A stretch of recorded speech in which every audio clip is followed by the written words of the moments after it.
Pernah nggak sih kalian ngebayangin kalau sebuah film bisa membuka isu besar yang selama ini bahkan nggak kita sadari sedang terjadi? Hanya lewat sebuah dokumenter, banyak orang mulai melihat persoalan yang sebelumnya nyaris nggak pernah mereka dengar.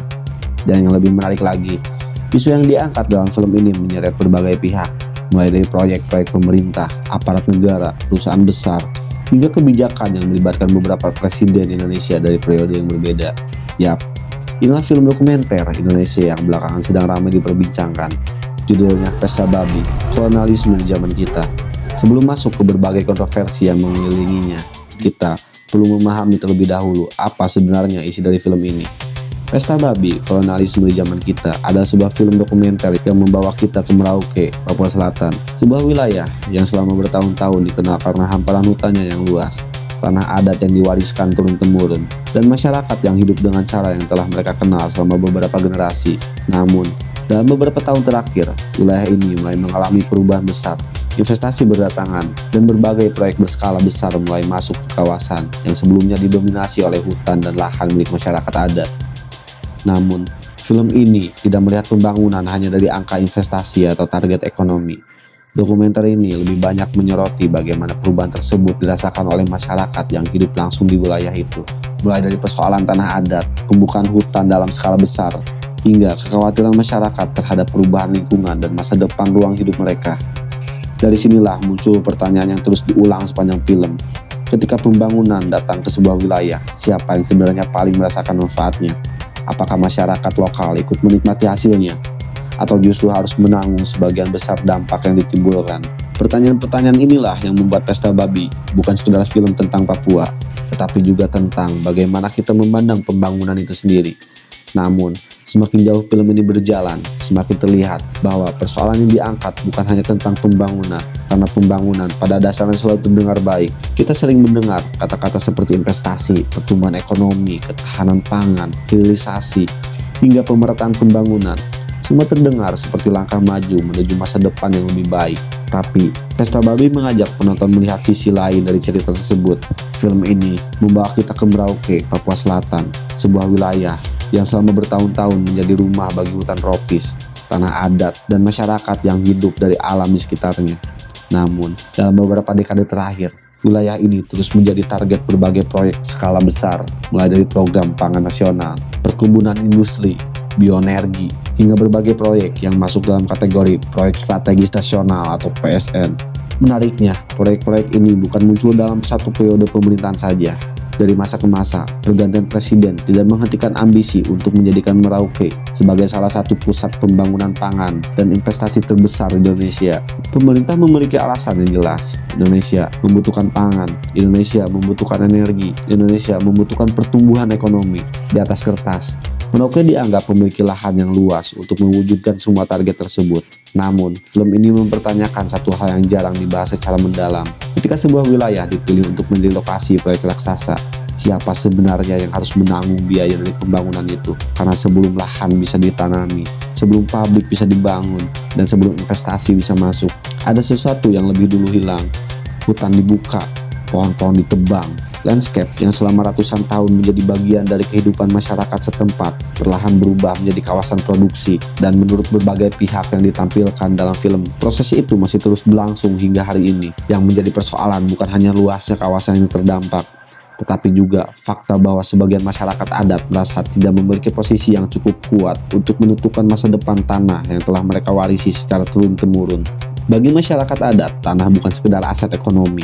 Tanah adalah identitas, tanah adalah sejarah keluarga, tanah adalah tempat mereka berburu, mencari makan, membangun kehidupan, dan menjaga hubungan dengan leluhur mereka. Karena itu, ketika tanah berubah, yang berubah bukan hanya peta wilayah, cara hidup mereka pun ikut berubah. Film ini juga menyoroti kritik terhadap sejumlah proyek yang dianggap tidak berjalan sesuai dengan janji awalnya. Lahan telah dibuka, hutan telah dibabat, namun sebagian proyek yang dijanjikan justru tidak berkembang seperti yang direncanakan atau meninggalkan lahan yang terbengkalai. Dan di titik inilah muncul pertanyaan yang menjadi inti dari seluruh dokumenter ini. Jika pembangunan memang ditujukan untuk kesejahteraan masyarakat, Mengapa masih banyak warga yang merasa kehilangan lebih banyak daripada yang mereka dapatkan? Jika proyek ini benar-benar untuk kepentingan publik, mengapa masih ada masyarakat yang terus menyuarakan penolakan? Dan ketika suara-suara itu tidak mengubah jalannya proyek, siapa yang sebenarnya memiliki kuasa untuk menentukan masa depan wilayah tersebut? Karena pada akhirnya, Pesta Babi bukan hanya film tentang hutan yang ditebang atau proyek yang dibangun.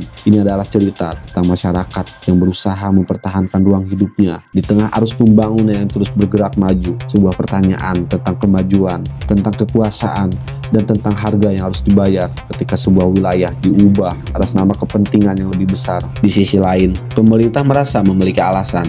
Proyek-proyek ini disebut sebagai bagian dari upaya mewujudkan swasembada pangan nasional dan mempercepat pembangunan di kawasan timur Indonesia. Merauke dipandang sebagai wilayah yang memiliki lahan luas dan potensi besar untuk menjadi salah satu pusat produksi pangan Indonesia di masa depan. Atas nama ketahanan pangan, investasi, dan pertumbuhan ekonomi, pembukaan lahan terus dilakukan. Namun, bagi sebagian masyarakat lokal, yang mereka lihat bukanlah swasembada pangan, yang mereka lihat adalah hutan yang terus menghilang. Hutan yang selama ini menjadi sumber makanan, tempat berburu, sumber air, sekaligus ruang hidup mereka, perlahan berubah menjadi kawasan proyek. Dan yang menjadi persoalan, tidak sedikit proyek yang dijanjikan membawa kesejahteraan justru menuai kritik karena dianggap tidak berjalan sesuai harapan. Hutan sudah dibuka, lahan sudah dibersihkan, tetapi hasil yang dijanjikan tidak selalu terlihat jelas di lapangan. Di saat yang sama, penolakan terus bermunculan dari masyarakat adat dan warga lokal yang merasa tanah mereka terus berubah tanpa persetujuan yang benar-benar setara. Mereka menyampaikan keberatan, melakukan aksi protes, dan berusaha mempertahankan wilayah yang selama ini menjadi bagian dari kehidupan mereka. Namun, berhadapan dengan proyek berskala nasional bukanlah perkara sederhana, karena yang mereka hadapi bukan hanya perusahaan atau alat berat. Mereka berhadapan dengan kebijakan negara, kepentingan ekonomi, dan agenda pembangunan yang sudah berjalan selama bertahun-tahun lintas pemerintah. Akibatnya, suara penolakan seringkali hanya menjadi catatan di tengah proses pembangunan yang terus bergerak maju. Dan inilah konflik yang menjadi inti dari Pesta Babi, sebuah benturan antara ambisi pembangunan berskala nasional dan masyarakat yang berusaha mempertahankan tanah, hutan, budaya, dan cara hidup yang mereka warisi turun-temurun. Bagi pemerintah, ini adalah proyek masa depan. Bagi sebagian masyarakat lokal, ini adalah perjuangan untuk memastikan bahwa rumah mereka tidak menghilang atas nama kemajuan.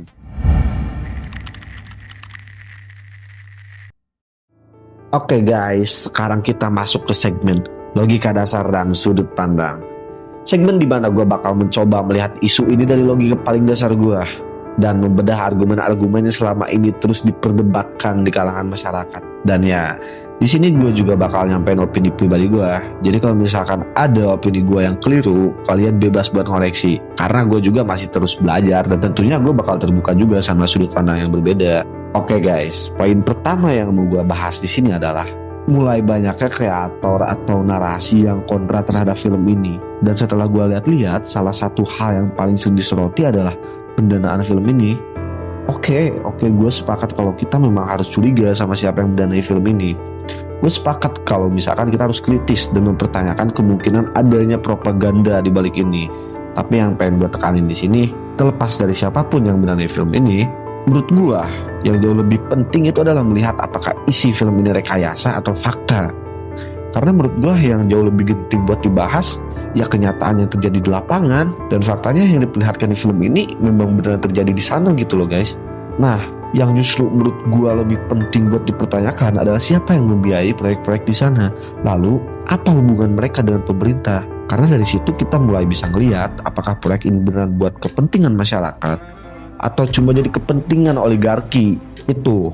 Terus poin kedua itu tentang Mama Sinta yang tiba-tiba berpindah haluan guys. Secara mengagetkan sekarang Mama Sinta justru pro terhadap pemerintah dan menentang penayangan film ini. Jujur, gue sendiri agak bingung sama pernyataan Mama Sinta yang bilang kalau beliau merasa ditipu. Tapi ditipu dalam konteks beliau nggak tahu kalau hasil wawancaranya bakal dijadikan film dan ditayangkan secara luas. Bahkan sempat ada juga pernyataan kalau misalkan dia nggak dapat apa-apa. Dan ucapan terima kasih pun katanya nggak ada. Kayak mungkin di titik ini kalian juga udah mulai bisa nyimpulin sendiri lah ya arahnya kemana.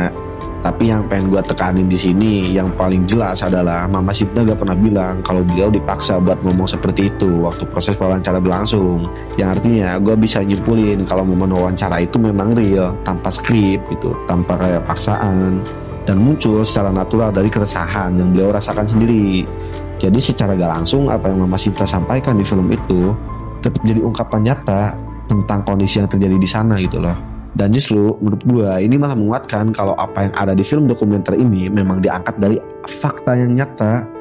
So far pernyataan Mama Sinta gak masuk akal di gue, apalagi buat menjadi bantahan atas fakta yang ada di film ini gitu loh. Dan poin terakhir yang paling meresahkan buat gue adalah ketika ada orang yang malah mendukung deforestasi hutan dan eksploitasi alam secara masif. Kayak bro, ini bukan cuma hutan adat, ini juga hutan tropis bro, yang punya ekosistem sendiri. Di sana ada hewan, tumbuhan, bahkan manusia yang hidup gitu dan bergantung sama tempat itu selama bertahun-tahun. Jadi gue bingung, kok bisa ada yang mendukung pembabatan itu atas nama kemajuan? Karena menurut gue kalau kita ngomongin kemajuan, yang harus ditekanin pertama itu ya kualitas SDM-nya, kayak akses pendidikan, layanan kesehatan, dan layanan publik yang mendasar. Karena menurut gue hal-hal sesederhana itu justru menjadi pondasi utama buat kemajuan sebuah peradaban. Gak bisa juga kita ngomongin soal kemajuan tapi pondasi dasar buat masyarakat sendiri belum benar-benar ditekan secara serius gitu loh. Makanya coba kita cross check lagi, apakah akses pendidikan di sana udah merata, apakah layanan kesehatan udah kuat, apakah fasilitas publik yang menjadi dasar-dasar untuk kemajuan peradaban udah dibangun secara maksimal. Karena menurut gua gak logis juga kalau kita bicara soal kemajuan tapi yang dilakukan malah terkesan kayak ngerampok rumah mereka sendiri gitu loh. Dan yang lebih aneh lagi, ada juga yang bawa-bawa narasi kalau logika mistika mereka harus dilawan. Kayak bro, logika mistika itu memang harus dilawan, tapi logika mistika yang dimaksud itu kayak praktik-praktik yang merugikan orang lain, kayak penipuan berkedok dukun, penumbalan, atau hal-hal yang membahayakan manusia atas nama tahayul. Sedangkan mereka di sana cuma mempertahankan identitas dan cara hidup mereka aja gitu loh. Yang harus digarisbawahi, budaya itu adalah identitas sebuah bangsa. Kita nggak bisa dan nggak punya hak buat melenyapkan budaya mereka hanya karena merasa kehidupan kita lebih modern gitu. Karena kita nggak hidup di sana bro, kita bukan bagian dari suku mereka. Jadi menurut gue kita nggak punya hak buat sok tahu tentang apa yang paling baik untuk mereka, atau kita nggak punya hak untuk sok tahu apa yang terbaik buat mereka gitu.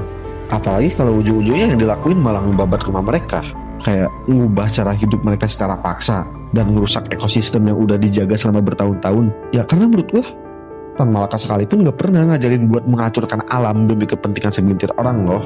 Dan terlebih Karl Marx pun dalam banyak pemikirannya juga mengkritik eksploitasi alam yang dilakukan demi kepentingan elit dan akumulasi keuntungan semata. Kayak itu benar-benar. Dan mungkin disitulah kenapa film Pesta Babi bisa memicu perdebatan sebesar ini. Karena film ini bukan cuma berbicara tentang Papua. Film ini berbicara tentang bagaimana sebuah negara memandang pembangunan. Apakah pembangunan hanya soal investasi, target produksi, dan pertumbuhan ekonomi, atau pembangunan juga harus mempertimbangkan manusia, lingkungan, dan masyarakat yang hidup di dalam wilayah tersebut.